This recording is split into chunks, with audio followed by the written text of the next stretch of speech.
Shalom kekasih Tuhan, keluarga BMC dimanapun berada, dan senang sekali pagi ini kita boleh bersaat teduh kembali. Tapi sebelumnya kita akan berdoa. Bapak, terima kasih buat hari yang baik, hari yang Tuhan sediakan, hari yang Tuhan jadikan. Dan kalau hari ini kami boleh kembali bersaat teduh, singkapkan rahasia firman-Mu, Roh Kudus, mampukan kami mengerti apa yang harus kami mengerti dari apa yang menjadi kehendak Bapa bagi kami. Di dalam nama-Mu kami berdoa dan mengucap syukur. Haleluya. Amin. Kekasih Tuhan, masih di dalam worship series atau seri pengajaran tentang penyembahan. Nah, hari ini kita akan belajar bagaimana kita memusatkan penyembahan kita kepada Yesus. Kenapa pusat penyembahan kita hanya kepada Yesus? Mari kita akan lihat ayat firman Tuhan dalam Ibrani pasal yang ke-8, ayat yang pertama sampai dengan ayat yang kedua. Dikatakan demikian, inti segala yang kita bicarakan itu ialah kita mempunyai imam besar yang demikian, yang duduk di sebelah kanan tahta yang maha besar di sorga, dan yang melayani ibadah di tempat kudus, yaitu di dalam kemah sejati yang didirikan oleh Tuhan dan bukan oleh manusia.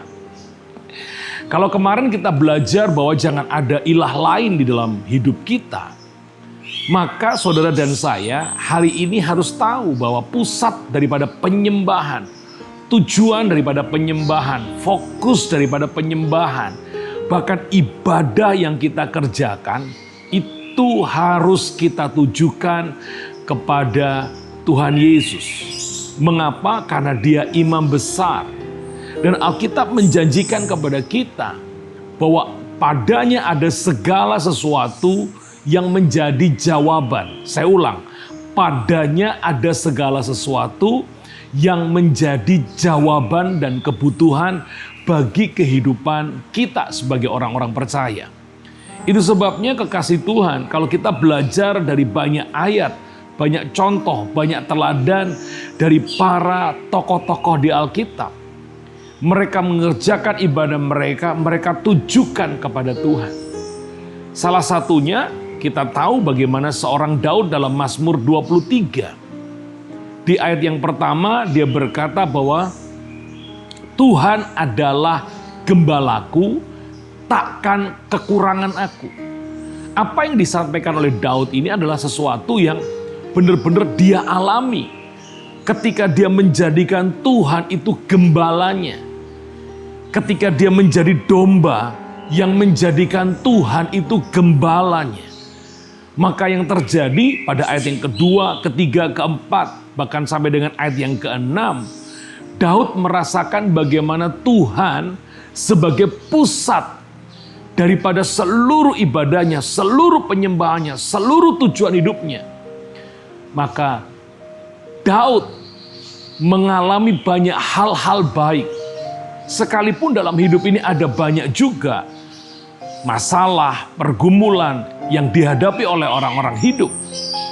Tetapi Daud merasakan bahwa ketika dia menjadikan Tuhan itu gembalanya, pusat penyembahannya, pusat pujiannya, pusat ibadahnya, pusat pengharapannya, maka apa yang terjadi? Segala yang baik dari Bapa yang baik, dari gembala yang baik, akan diberikan kepada domba-dombanya yang baik. Itu sebabnya mari bersama-sama jadikan Tuhan Yesus sebagai pusat daripada penyembahan kita, doa kita, harapan kita, ibadah kita, pelayanan kita. Saya yakin ketika Yesus menjadi pusat daripada penyembahan kita, maka saudara dan saya akan terus mengalami yang baik. Tetap semangat, jadikan Tuhan pusat daripada penyembahan hidupmu.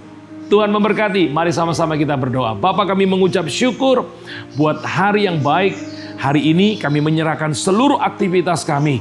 Dan kami mengangkat tangan, biarlah semua berkat yang telah Bapa curahkan sejak daripada Abraham, Ishak sampai Israel mengalir dalam hidupmu hari ini, bahkan sampai selama-lamanya.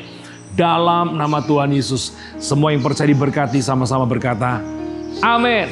Tetap jaga jarak, jaga kesehatan, protokol kesehatan di mana Anda berada, dan Tuhan memberkati. Shalom.